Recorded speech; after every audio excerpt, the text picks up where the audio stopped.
Hola a todos y todas, bienvenidos a We Balloon, el programa de podcast que llevamos con mi amigo David Sagristá, de conversaciones con sentido. Hoy vamos a tener una conversación con sentido para destripar o desmontar o sencillamente complementar el punto de vista del gran Bill Gates en su reciente libro de cómo evitar un desastre climático. Bill Gates, fundador de Microsoft y que con su mujer ha hecho este proyecto tan maravilloso de la Fundación Bill and Melinda Gates y que está haciendo cosas tan innovadoras y pioneras en el mundo, pues desde hace unos años se interesó por el cambio climático y recientemente ha publicado este libro en donde hace un análisis exhaustivo del problema del cambio climático y nos ofrece cuál, según su opinión, son las soluciones para hacer frente al cambio climático. Y creo que es muy interesante leerlo, pero también tiene claroscuros. Y por tanto, intentaremos durante este podcast haceros ver todo lo bueno que hay en el libro, pero al mismo tiempo también las sombras que el gran Bill Gates también tiene en sus análisis. Lo primero de todo que os tengo que decir es que me gusta mucho el enfoque cuantitativo que le da a todo el libro. Él empieza diciéndonos que el problema que tenemos es un problema básicamente de que cada año enviamos a la atmósfera 51.000 millones de toneladas de gases de efecto invernadero. Y eso a día de hoy ya es un gran problema y nos lo justifica por el aumento de temperaturas y todo lo que puede conllevar estos aumentos de temperaturas y los desastres que conlleva consigo. Y llega a la conclusión de que lo que hay que hacer es reducir estas 51.000 millones de toneladas de CO2, de gases de efecto invernadero, el principal del cual es el CO2, pero no solo el CO2, a cero. Y nos marca un marco temporal del 2050. Nos dice, de aquí al 2050 hay que reducir de 51.000 millones de toneladas a cero. Por tanto, es un plan ambicioso, si os fijáis, pero asumible. Hay mucha gente que habla del 2030, ¿no? Y que hay una urgencia mucho mayor. Él claramente dice que es un gran problema y que es muy urgente resolverlo, que hay que ponernos todos a trabajar en esta dirección, pero que es asumible y que se puede hacer y que tenemos tiempo. Él, como es un tecnólogo, claramente también tiene una derivada muy tecnológica en todo el análisis del problema. De hecho, él elabora un triángulo en donde en uno de los ejes pone a las tecnologías, en otro de los ejes pone a los mercados y en otro de los ejes pone a la regulación. Y básicamente lo que nos dice es que esto va de generar tecnologías avanzadas que permitan afrontar el problema con muchas más garantías, que los mercados puedan llevar estas tecnologías con éxito y que se generen empresas, que se financien estas empresas y que haya muchos fondos que financien todas estas innovaciones disruptivas y que haya unas regulaciones que fomenten, que ayuden, que incentiven, que pongan impuestos también al CO2, etcétera, etcétera. Por tanto, para él, el triángulo mágico es este triángulo entre tecnologías, mercados y regulación. Y de hecho, él, cualquiera de las soluciones que le aportan, él se hace la gran pregunta de decir, bueno, esta tecnología, ¿cuánto potencial tiene para resolver las 51.000 millones de toneladas de CO2? ¿Cuánto puede esta solución aportar a este gran problema que tenemos delante, ¿no? Y ahí, otra cosa que también me gusta mucho de Bill Gates es que crea el concepto este de la prima verde. Dice, bueno, en cada uno de los campos que hay para afrontar el cambio climático, tenemos que comparar lo que cuesta a día de hoy la solución que existe, que es emisora de CO2, respecto a lo que costaría la solución verde que no emite CO2. Y, por ejemplo, hay cosas como a día de hoy, si quieres cambiarte la calefacción, pues ponerte las bombas de calor, que ya incluso la prima verde es negativa, es decir, ya te sale a cuenta hacerlo. Muchas de las instalaciones solares y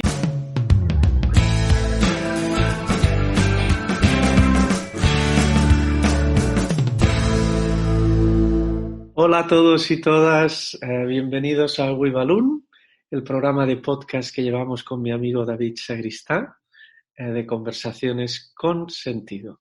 Hoy vamos a tener una conversación con sentido para destripar o desmontar o sencillamente complementar el punto de vista del gran Bill Gates en su reciente libro de cómo evitar un desastre climático. Bill Gates, fundador de Microsoft y que con su mujer ha hecho este proyecto tan maravilloso de la Fundación Bill and Melinda Gates y que está haciendo cosas tan innovadoras y pioneras en el mundo, pues desde hace unos años se interesó por el cambio climático y recientemente ha publicado este libro en donde hace un análisis exhaustivo del problema del cambio climático y nos ofrece cuál, según su opinión, son las soluciones para hacer frente al cambio climático. Y creo que es muy interesante leerlo, pero también tiene claroscuros. Y por tanto, intentaremos durante este podcast haceros ver todo lo bueno que hay en el libro, pero al mismo tiempo también las sombras que el gran Bill Gates también tiene en sus análisis.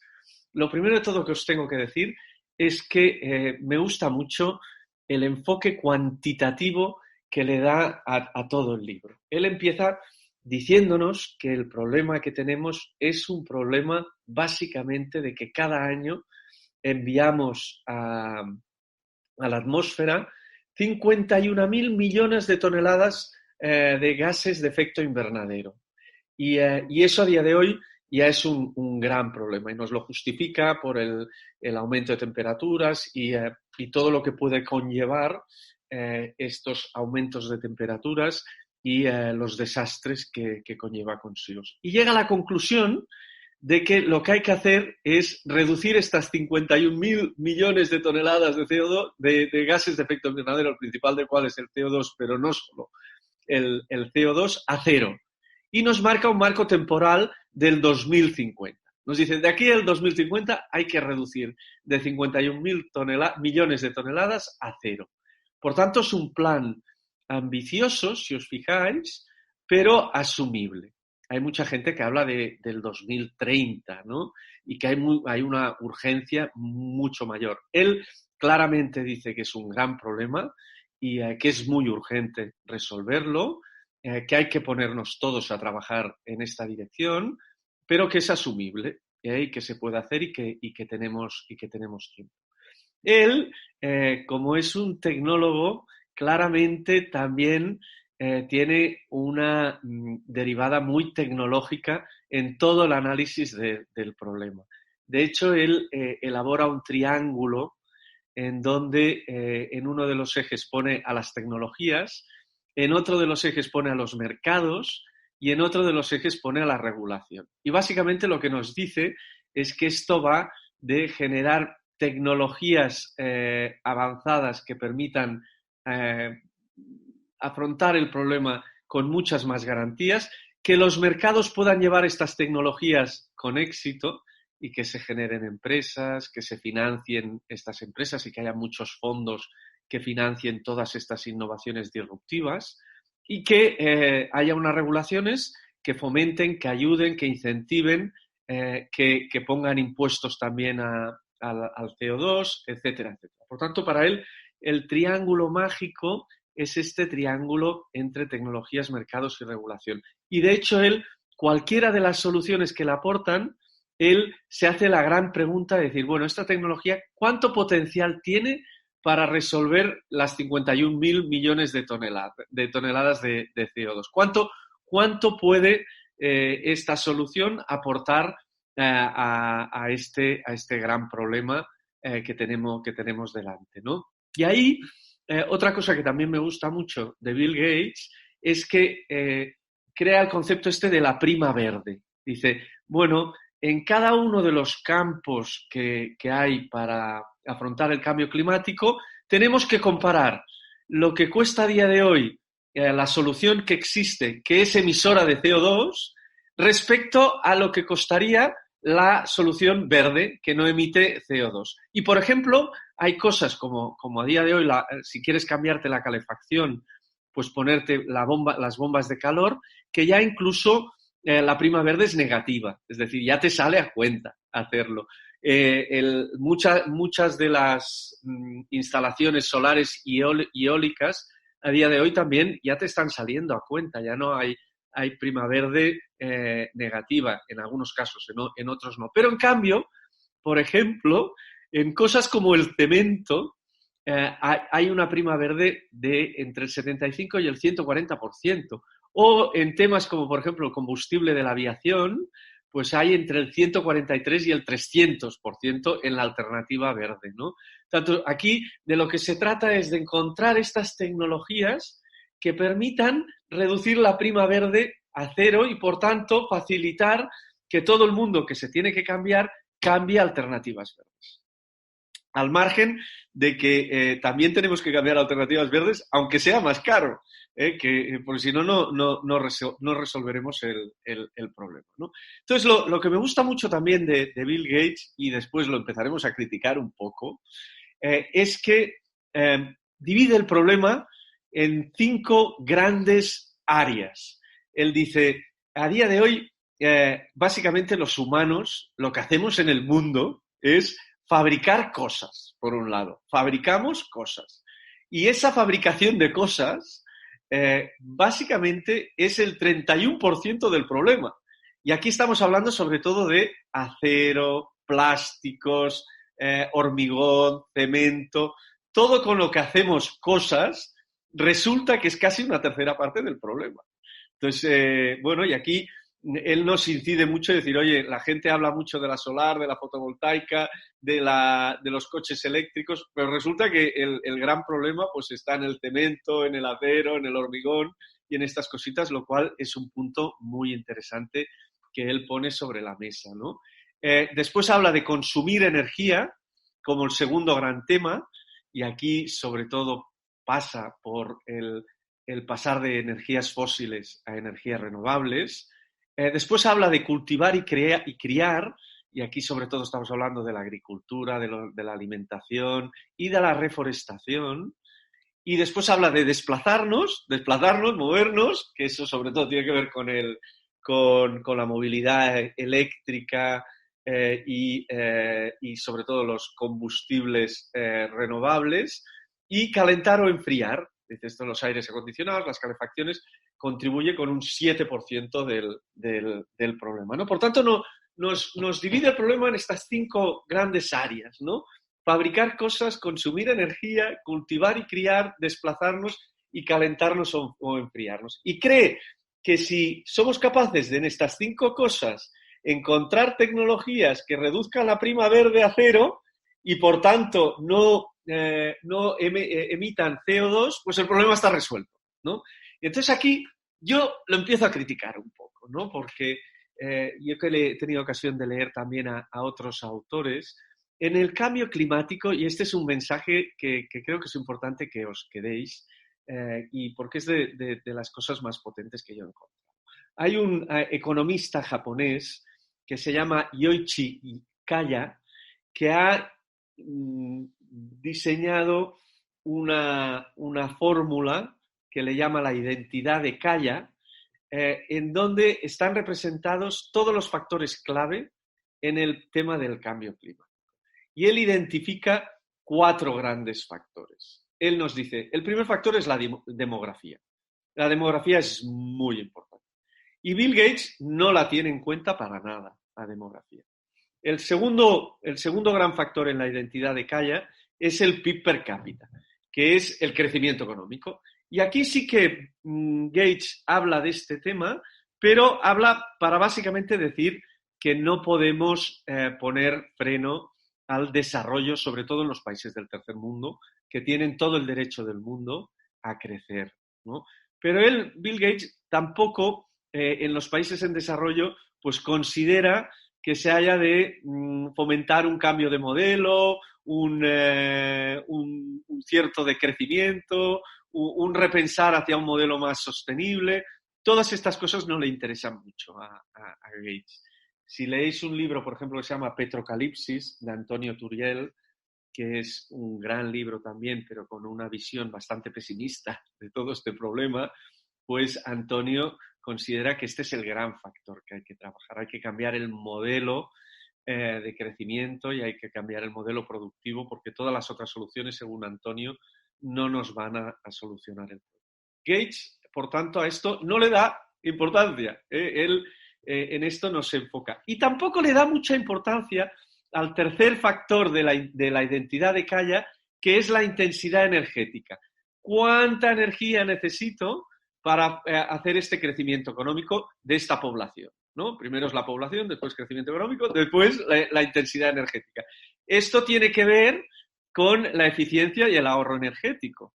Y según Gates pasa muy por encima de todo este tema. Todo el tema de la eficiencia energética en edificios, por ejemplo, los sistemas de movilidad autónoma que harían que consumiéramos mucha menos energía en la movilidad, la eficiencia energética en las empresas, las prácticas de eficiencia y ahorro energético de nosotros, de las personas corrientes en nuestros domicilios, todo esto para Gates no es muy importante en todo el problema. Y él se enfoca mucho en el cuarto factor de la identidad de Kaya, que es la intensidad de carbono, que es cuántas de estas energías que sirven para producir este crecimiento de esta población, cuántas de estas energías emiten carbono. ¿Cuál es la intensidad de carbono de todas estas energías? Y aquí es cuando desarrolla todo este modelo que os he contado antes de fabricar, consumir energía, cultivar y criar, moverse y calentar o enfriar, ¿no? Si entramos en cada uno de estos temas, en el tema de la fabricación, pone mucho énfasis lo que os decía antes, ¿no? De cómo somos capaces de construir de manera más sostenible. Y un poco el mensaje que nos lanza es fabricamos de manera muy insostenible, sobre todo en sectores como, por ejemplo, la construcción, ¿no? La construcción es muy insostenible. El cemento, el acero, el hormigón, el pladur, el DM, todos estos materiales son muy insostenibles. Y después él hace también un alegato contra el plástico, pero se muestra más comprensible con el plástico, porque viene a decir que el plástico, aunque es verdad que contamina los océanos y que es un material bastante terrible, el plástico se queda el CO2 y no lo desprende como los otros materiales y lo va desprendiendo muy despacito a lo largo del tiempo. Por tanto, no contribuye tanto al problema del CO2 a diferencia de los otros materiales, ¿no?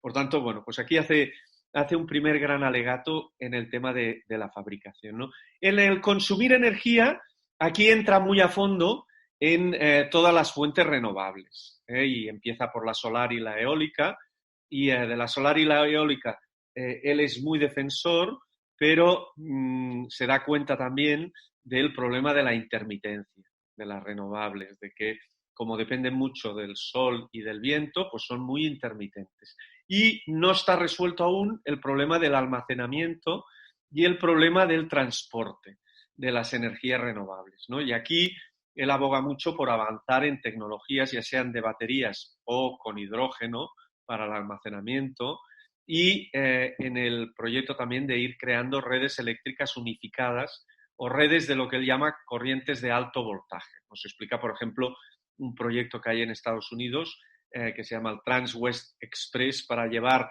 energía eólica de Wyoming a California.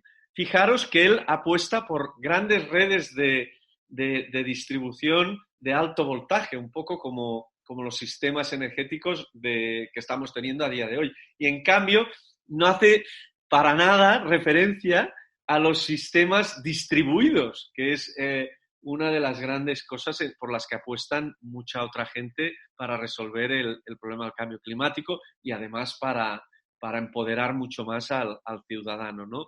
Él considera que el tema solar y eólico pues pasa por eso, por el almacenamiento y la capacidad de resolver la distribución, ¿no? También hace un gran alegato de la energía nuclear, ahí que es un poco lo que se desprende de, aunque él es muy transparente, pero claramente en muchos de estos proyectos tiene intereses. En el campo nuclear está con un gran proyecto que se llama Terra Power para hacer una planta piloto que resuelva muchos de los problemas de la energía nuclear, ¿no? De temas de accidentes, de residuos, y él es un gran defensor de avanzar también con la energía nuclear, además de la solar y eólica. Y después está muy bien el paseo que nos hace por todas las nuevas fuentes energéticas, las nuevas tecnologías emergentes, ¿no? La fusión, la eólica marina, la geotérmica, la hidroeléctrica reversible, la de hidrógeno barato. Bueno, tenemos la oportunidad de conocer todas estas posibilidades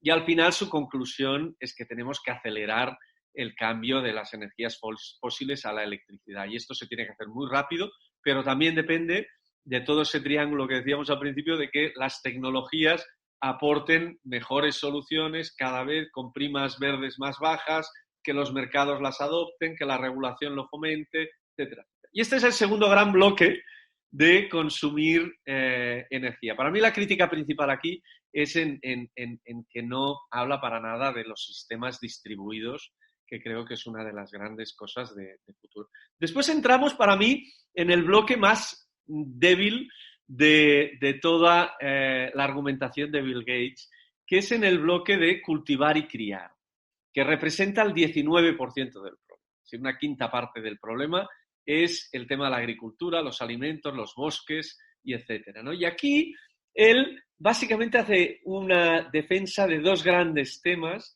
Uno, el tema de los fertilizantes y el otro, el tema de la carne animal y la sustitución por el plant-based meat, la carne basada en plantas, que aquí él también tiene intereses porque ha invertido tanto en Impossible Foods como en Beyond Meat, que hacen esta hamburguesa que se parece tanto a la hamburguesa de ternera, pero que yo el otro día se la di a mi hija y me duró un minuto y me la tiró por encima, pero yo la verdad es que la probé y no estaba nada mal, ¿no? Pero en cambio, Bill Gates no habla nada ni de agricultura regenerativa, que es el gran tema, el tema de los suelos, que con la agricultura intensiva han quedado totalmente huérfanos y están, y antes eran uno de los grandes captadores de CO2 y eso es un grandísimo problema y hay que fomentar este nuevo tipo de agricultura.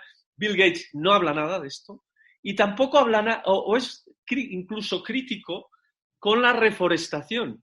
Si lo que le llaman las Natural Climate Solutions, que es la reforestación con el plantar árboles o temas como, por ejemplo, la permacultura marina, que a través de los océanos y de los árboles seamos capaces de captar CO2, para él, y nos hace 4 numeritos, pero que para mí no son suficientemente sólidos, para decirnos de que por ahí no va el problema, y en cambio se enfoca mucho en los fertilizantes y en el plant-based meat. Después pasamos al cuarto bloque, que es el de movilidad, y aquí defiende a muerte los